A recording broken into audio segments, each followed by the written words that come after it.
हिंदी साहित्य के आदिकाल के लिए बीज वपन काल नाम दिया है। अब हिंदी प्रश्न को आप समझिए कि हिंदी साहित्य के आदिकाल के लिए बीज वपन काल नाम किसने दिया था, यानी आदिकाल को बीज वपन काल किसने कहा था। ऑप्शंस दिए गए हैं। पहला ऑप्शन दिया गया है आचार्य हजारी प्रसाद द्विवेदी ने, या आचार्य महावीर प्रसाद द्विवेदी ने, रामचंद्र शुक्ल ने, या option D doctor Ramkumar Verma ने। तो देखिए याद रखिएगा, अगर ये प्रश्न आपसे पूछा जाता है एग्जाम में कि आदिकाल को बीज वपन काल नाम किसने दिया था, याद रखिएगा काफी महत्वपूर्ण प्रश्न है। ऑप्शन बी इस प्रश्न का राइट आंसर हो जाएगा, यानी आचार्य महावीर प्रसाद द्विवेदी ने। याद रखिएगा हिंदी साहित्य के आदिकाल को बीज वपन काल का नाम दिया था आचार्य महावीर प्रसाद द्विवेदी ने। हजारी प्रसाद द्विवेदी ने नहीं दिया था, याद रखिएगा, कंफ्यूजन हो सकती है। याद रखिएगा महावीर प्रसाद द्विवेदी ने आदिकाल को बीज वपन काल का नाम दिया था, यानी महावीर प्रसाद द्विवेदी ने। हजारी प्रसाद द्विवेदी याद रखिएगा नहीं है, हजारी प्रसाद द्विवेदी नहीं है, महावीर प्रसाद द्विवेदी ने आदिकाल को बीज वपन काल का नाम दिया था। अब इसके बाद देखिए नेक्स्ट देखते हैं। अब देखिए अगला प्रश्न दिया गया है। देखिए अगला प्रश्न है, अब देखिए प्रश्न पूछा गया है कि प्रेमाश्रयी शाखा के कवि नहीं हैं। ऑप्शन दिए गए हैं मलिक मोहम्मद जायसी, या ऑप्शन बी सूरदास, मंझन, या कुतुबन। तो देखिए प्रेमाश्रयी शाखा के कवि नहीं है, यहाँ पर पूछा गया कि नहीं है। तो जब आपने पढ़ा होगा भक्ति काल को, निर्गुण भक्ति और सगुण भक्ति के जो है काव्य धाराओं को पढ़ा होगा, तो उनके कवियों के बारे में भी आप लोगों ने पढ़ा होगा, तो आपको पता होगा कि प्रेमाश्रयी शाखा में कौन कौन से कवि आते हैं। यानी मलिक मोहम्मद जायसी प्रेमाश्रयी शाखा के कवि हैं, मंझन भी जो है प्रेमाश्रयी शाखा के कवि हैं, कुतुबन भी प्रेमाश्रयी शाखा के कवि हैं। यानी ऑप्शन बी जो सूरदास हैं वह प्रेमाश्रयी शाखा के कवि नहीं है। सूरदास किस शाखा के कवि हैं? कृष्ण भक्ति शाखा के। याद रखिएगा सूरदास जो है किस शाखा के कवि हैं? कृष्ण भक्ति शाखा के कवि हैं सूरदास। यानी इस प्रश्न का राइट आंसर हो जाएगा सूरदास, जो कि प्रेमाश्रयी शाखा के कवि नहीं है। याद रखिएगा अच्छा प्रश्न है, एग्जाम में पूछा जा सकता है आप लोगों से। तो देखिए अब आगे देखते हैं क्वेश्चन नंबर 3, यानी अगला प्रश्न देखते हैं। देखिए अब प्रश्न आपसे पूछा गया है ज्ञानश्रयी काव्य धारा के कवि नहीं हैं। इसी तरह के प्रश्न आपको एग्जाम में देखिए मिलेंगे हिंदी साहित्य पर आधारित, जो देखने में काफी सरल है, पर आपकी तैयारी अच्छी होगी तभी आप इन प्रश्नों को अच्छी तरह से कर सकते हैं। देखिए ज्ञानश्रयी शाखा के कवि यानी ज्ञानश्रयी काव्य धारा के कवि नहीं है, यहाँ भी पूछा गया है कि नहीं है। ऑप्शन दिए गए हैं कबीरदास या मल्लुकदास, ऑप्शन सी नंददास, या ऑप्शन डी रैदास। तो देखिए अब ज्ञानश्रयी काव्य धारा के कवि नहीं है, तो आप लोग सोचिए इसका आंसर क्या होगा, मैं आपको बता रहा हूं। अब देखिए ज्ञानश्रयी काव्य धारा के कवि कबीरदास के बारे में बात करें, कबीरदास जी ज्ञानश्रयी शाखा के कवि हैं, मल्लुकदास भी ज्ञानश्रयी शाखा के कवि हैं। अगर रैदास की बात करें तो ये भी जो है ज्ञानश्रयी शाखा के कवि हैं। तो ऑप्शन कौन सा सही हो जाएगा? ऑप्शन सी यानी नंददास। नंददास जो है ज्ञानश्रयी काव्य धारा के कवि नहीं है, यानी ऑप्शन सी इस प्रश्न का राइट आंसर होगा। याद रखिएगा नंददास जो है कृष्ण भक्ति शाखा के कवि हैं। याद रखिएगा कृष्ण भक्ति शाखा के कवि हैं नंददास, और सूरदास भी कृष्ण भक्ति शाखा के कवि हैं। तो दो प्रश्न और तैयार हो गए आपको कि सूरदास और नंददास दोनों ही कृष्ण भक्ति शाखा के कवि हैं, ज्ञानश्रयी शाखा के कवि नहीं हैं। अब इसके बाद देखिए अगला प्रश्न दिया गया है। देखिए अगला प्रश्न दिया गया है कबीर के दोहों को किस नाम से जाना जाता है? कबीर के दोहों को किस नाम से जाना जाता है? अच्छा प्रश्न है, एग्जाम के लिए स्टार बना दिया है मैंने, ताकि जो भी विद्यार्थी देखें उन्हें पता रहे किस कौन सा प्रश्न जो है ज़्यादा महत्वपूर्ण है। कबीर के दोहों को किस नाम से जाना जाता है? ऑप्शन ए दोहा, या बी शबद, ऑप्शन सी साखी, या ऑप्शन डी पद। तो देखिए अगर ये प्रश्न एग्जाम में आपसे पूछा जाता है तो याद रखिएगा ऑप्शन सी साखी। कबीर के दोहों को किस नाम से जाना जाता है? साखी। याद रखिएगा ऑप्शन सी इस प्रश्न का राइट आंसर हो जाएगा। अब इसके बाद देखिए अगला प्रश्न देखते हैं। अगर वीडियो आपको पसंद आए तो लाइक जरूर कीजिएगा और चैनल को सब्सक्राइब कर लीजिएगा। अब देखिए इसके बाद प्रश्न दिया गया है कीर्तिलता के रचनाकार हैं। कीर्तिलता के रचनाकार हैं option A Jagni, option B Vidyapati, option C Dalpati, या ऑप्शन डी सारंगधर। तो देखिए कीर्तिलता के रचनाकार कौन है, याद रखिएगा ऑप्शन बी विद्यापति, यानी विद्यापति जो हैं कीर्तिलता के रचनाकार हैं। अच्छा प्रश्न है, आपसे एग्जाम में पूछा जा सकता है कीर्तिलता के रचनाकार कौन है, याद रखिएगा विद्यापति। अब इसके बाद देखिए अगला प्रश्न देखते हैं। देखिए क्या प्रश्न पूछा गया है, अष्टछाप के कवि नहीं हैं। ये प्रश्न सबसे पहले आप स्टार बनाएं। मैंने आपको इसलिए स्टार बना देता हूँ, हर जिस प्रश्न को सबसे ज़्यादा मुझे लगता है महत्वपूर्ण हिंदी की परीक्षा में आने के चांसेस काफ़ी हैं, उसके आगे स्टार बनाना जरूरी है, क्योंकि जो भी विद्यार्थी देखेंगे उनका जो है फोकस ज़्यादा रहेगा और अच्छी तरह से उस प्रश्न का आंसर उन्हें पता होगा। अब देखिए अष्टछाप के कवि नहीं हैं, अष्टछाप के कवि नहीं हैं। ऑप्शंस दिए गए हैं परमानंददास, ईश्वरदास, नंददास या गोविंद स्वामी। अष्टछाप के कवियों के बारे में अगर आपने पढ़ा होगा तो ये प्रश्न आप लोगों के लिए कुछ भी नहीं है, काफ़ी सरल प्रश्न है।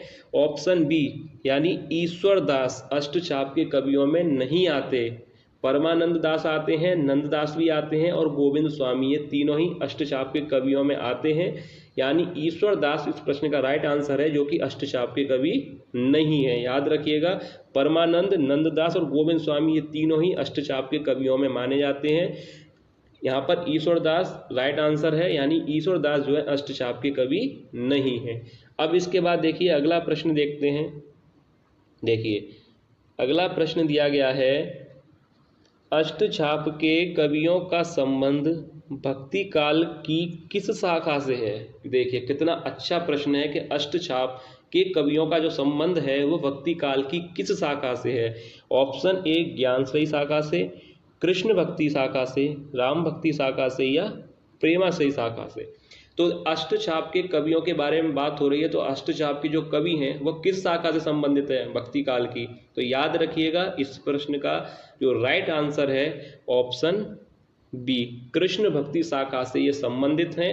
ज्ञानश्रयी गलत हो जाएगा, राम भक्ति भी गलत होगा और प्रेमाश्रयी भी गलत होगा। याद रखिएगा ऑप्शन बी इस प्रश्न का राइट आंसर हो जाएगा, कृष्ण भक्ति शाखा से संबंधित हैं। अब इसके बाद देखिए अगला प्रश्न देखते हैं। देखिए प्रश्न देखिए दिया गया है कि प्रेमाश्रयी सूफी काव्यधारा का संबंध किससे है। देखिए कितना अच्छा प्रश्न है, ये भी बहुत ही महत्वपूर्ण प्रश्न है। प्रेमाश्रयी सूफी काव्यधारा का संबंध किससे है, कृष्ण भक्ति से, सगुण भक्ति, निर्गुण भक्ति या राम भक्ति। प्रेमाश्रयी की बात हो रही है, तो देखिए अगर आपने भक्ति काल के बारे में पढ़ा होगा तो भक्ति काल के बारे में जब आपने पढ़ा होगा तो प्रेमाश्रयी और ज्ञानश्रयी शाखा जो है निर्गुण भक्ति में आती हैं, आपको पता होगा। और कृष्ण भक्ति और राम भक्ति शाखा जो है सगुण भक्ति के अंतर्गत आती हैं। तो ऑप्शन सी यहाँ पर सही हो जाएगा, यानी निर्गुण भक्ति से। तो प्रेमाश्रयी सूफी काव्यधारा का संबंध किससे है, निर्गुण भक्ति काव्यधारा से। याद रखिएगा क्योंकि राम और कृष्ण भक्ति दोनों ही सगुण भक्ति के अंतर्गत आती हैं, ज्ञानश्रयी और प्रेमाश्रयी निर्गुण भक्ति के अंतर्गत आती हैं। तो यहाँ पर प्रेमाश्रयी शाखा का संबंध किससे हो जाएगा, निर्गुण भक्ति से। तो यानी ऑप्शन सी इस प्रश्न का राइट आंसर होगा। अब इसके बाद देखिए अगला प्रश्न दिया गया है। देखिए प्रश्न देखिए, भक्ति काल की प्रेमाश्रयी शाखा के कवि हैं, भक्ति काल की प्रेमाश्रयी शाखा के कवि हैं। ऑप्शन ए कुंभनदास, दादू दयाल, मंजन या नंददास। अब प्रेमाश्रयी शाखा के कवि पूछा गया है कि भक्ति काल की प्रेमाश्रयी शाखा के कवि हैं। चार ऑप्शंस दिए गए हैं कि कुंभनदास, दादू दयाल, मंजन या नंददास। तो अब इस प्रश्न का जो है राइट आंसर क्या होगा, कौन से कवि हैं जो प्रेमाश्रयी शाखा से संबंध रखते हैं। तो देखिए मैं आपको बता दूं, काफी सरल प्रश्न भी है, ऑप्शन सी राइट हो जाएगा, यानी मंजन। क्यों, क्योंकि नंददास अभी मैंने आपको बताया था ये किस शाखा से संबंधित है, कृष्ण भक्ति शाखा से, ये कृष्ण भक्ति शाखा से संबंधित हैं। कुंभनदास भी कृष्ण भक्ति शाखा से और दादू दयाल ज्ञानश्रयी शाखा से संबंधित हैं। तो यहाँ पर पूछा क्या गया था कि भक्ति काल की प्रेमाश्रयी शाखा के, तो ऑप्शन सी यानी मंजन जो है इस प्रश्न का राइट आंसर हो जाएगा। अब देखिए इसके बाद अगला प्रश्न देखते हैं। देखिए प्रश्न दिया गया है कि बीजक रचनाओं का संकलन है। देखिए कितना अच्छा प्रश्न है कि बीजक जो है रचनाओं का संकलन है। ऑप्शन ए मंझन, गुरु नानक की, रामानंद या कबीर की। तो सरल प्रश्न है, ज़्यादा समय नहीं लेंगे इसमें। याद रखिएगा ऑप्शन डी सही हो जाएगा, कबीर। कबीर की रचनाओं का संकलन है बीजक, तो इसलिए याद रखिएगा, सरल प्रश्न है। अब इसके बाद अगला प्रश्न देखते हैं। देखिए प्रश्न देखिए, एक से बढ़ के एक प्रश्न है। वैदेही वनवास के रचनाकार हैं। इस प्रश्न पे तो आप स्टार बना लीजिए। वैदेही वनवास संबंधित प्रश्न आपसे पूछा जा सकता है कि रचनाकार कौन है इसके, या काव्य कृति के बारे में पूछा जा सकता है। वैदेही वनवास के रचनाकार कौन है? मैथिली शरण गुप्त, महादेवी वर्मा, अयोध्या सिंह उपाध्याय, अरिहौद या अज्ञे जी। तो देखिए वैदेही वनवास के जो रचनाकार हैं, याद रखिएगा ऑप्शन सी राइट हो जाएगा, अयोध्या सिंह उपाध्याय, अरिहौद। याद रखिएगा, अच्छा प्रश्न है। वैदेही वनवास के रचनाकार हैं अयोध्या सिंह उपाध्याय, अरिहौद। अब इसके बाद देखिए अगला प्रश्न देखते हैं। देखिए प्रश्न दिया गया है कि कामायनी किस प्रकार का काव्य है? कामायनी किस प्रकार का काव्य है? ये भी प्रश्न देखिए काफ़ी अच्छा प्रश्न है, हिंदी की परीक्षा के लिए काफ़ी महत्वपूर्ण प्रश्न है आज की वीडियो में। कामायनी किस प्रकार का काव्य है? यानी खंड काव्य है, महाकाव्य है, मुक्तक काव्य है या कोई नहीं। तो देखिए कामायनी से संबंधित प्रश्न मैंने पहले भी कहा था वीडियो में कि प्रश्न जरूर पूछा जा सकता है कामायनी से। इसके रचनाकार अब तक तो आपको पता है कि जयशंकर प्रसाद जो है कामायनी के रचनाकार हैं। कामायनी किस प्रकार का काव्य है, अगर ये भी प्रश्न आता है तो याद रखिएगा महाकाव्य, यानी ऑप्शन बी इस प्रश्न का राइट आंसर हो जाएगा कि कामायनी जयशंकर प्रसाद का एक महाकाव्य है। याद रखिएगा इस लाइन को, इस पे प्रश्न बन सकता है। अब देखिए इसके बाद अगला प्रश्न देखते हैं। देखिए प्रश्न देखिए, एक कृति के नायक मनु हैं, वह कृति है। देखिए ये भी प्रश्न, हर प्रश्न पर स्टार बना लीजिए, काफ़ी महत्वपूर्ण प्रश्न है कि एक कृति के नायक मनु हैं, तो वह कृति कौन सी है? यानी किस कृति में नायक जो है मनु है? कामायनी में, कानन कुसुम या प्रेम पथिक या झरना। अब देखिए इस प्रश्न का आंसर आप लोगों को बताना है।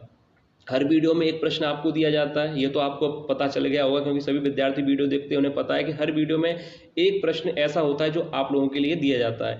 तो ये वाला जो प्रश्न है वो मैं आप लोगों के लिए दे रहा हूँ। आप लोग इसका आंसर कमेंट करके बताइएगा कि कौन सी कृति है जिसके नायक जो है मनु है। ऑप्शन कामायनी, कानन कुसुम, प्रेम पथिक या झरना। तो इस प्रश्न का जो भी राइट आंसर है आप लोग कमेंट करके बताइएगा कि इस प्रश्न का राइट आंसर क्या होगा। यानी ये प्रश्न मैंने आप लोगों के लिए दिया है। अब इसके बाद देखिए अगला प्रश्न हम लोग अटेम्प्ट करते हैं। देखिए प्रश्न देखिए, किन्हें ज्ञानपीठ पुरस्कार नहीं मिला? देखिए मतलब किसको ज्ञानपीठ पुरस्कार नहीं मिला? जयशंकर प्रसाद को, या ऑप्शन बी महादेवी वर्मा को, सुमित्रा नंदन पंत को या रामधारी सिंह दिनकर को। अब किसको जो है ज्ञानपीठ पुरस्कार नहीं मिला, यानी ज्ञानपीठ पुरस्कार सम्मानित नहीं हुए हैं? तो याद रखिएगा ये प्रश्न आ सकता है। यहाँ पर जो देखिए लास्ट में 3 ऑप्शन दिए गए हैं, महादेवी वर्मा, सुमित्रा नंदन पंत और रामधारी सिंह दिनकर। इन तीनों को ही ज्ञानपीठ पुरस्कार से सम्मानित किया जा चुका है। यानी ये तीनों ही जो हैं लेखक, इनको ज्ञानपीठ पुरस्कार मिला है। अब जो ऑप्शन ए है जयशंकर प्रसाद, इस प्रश्न का राइट आंसर है, यानी जयशंकर प्रसाद को ज्ञानपीठ पुरस्कार नहीं मिला। महादेवी वर्मा को, सुमित्रा नंदन पंत को और रामधारी सिंह दिनकर, इन तीनों को ही ज्ञानपीठ पुरस्कार जो है मिला है। जयशंकर प्रसाद को ज्ञानपीठ पुरस्कार नहीं मिला। अब इसके बाद अगला प्रश्न देखते हैं। देखिए अगला प्रश्न दिया गया है, ग्रंथि काव्य संग्रह के रचनाकार हैं। ग्रंथि काव्य संग्रह के रचनाकार हैं ऑप्शन ए महादेवी वर्मा, सुमित्रा नंदन पंत, रामधारी सिंह दिनकर या ऑप्शन डी अज्ञे।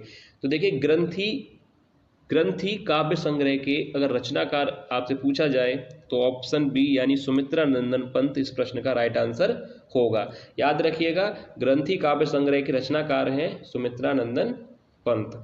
तो ये था आज की वीडियो का लास्ट प्रश्न। अगर वीडियो आप लोगों को पसंद आई हो तो वीडियो को लाइक जरूर कीजिएगा और चैनल को सब्सक्राइब जरूर कर लीजिएगा, क्योंकि ऐसे ही महत्वपूर्ण MCQ कराए जाते हैं इस चैनल पर।